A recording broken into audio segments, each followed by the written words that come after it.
रूह और जिस्म जब मिलते हैं तो सांस का पहिया चलता है।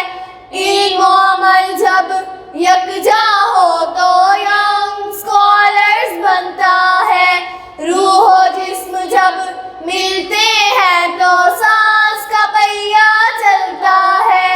इल्म और अमल जब यकजा हो तो यंग स्कॉलर्स बनता है।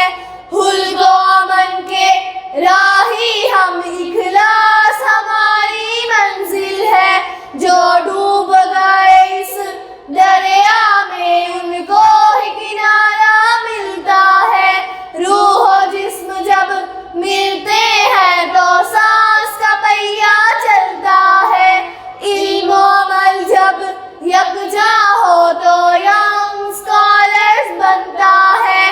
गुलशन है ये रंगों का, सब फूल यहाँ पर खिलते हैं। इस चमन में जो भी आ जाए पुरनूर सितारा बनता है।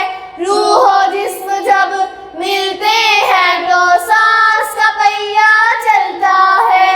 इल्म और अमल जब यकजा हो तो यंग स्कॉलर्स बनता है। इस भाग के जितने माली हैं सब खून जिगर का देते हैं। जब खून ज़मीं को मिलता है तो रूह का जौहर खिलता है। रूह और जिस्म जब मिलते हैं तो सांस का पहिया चलता है।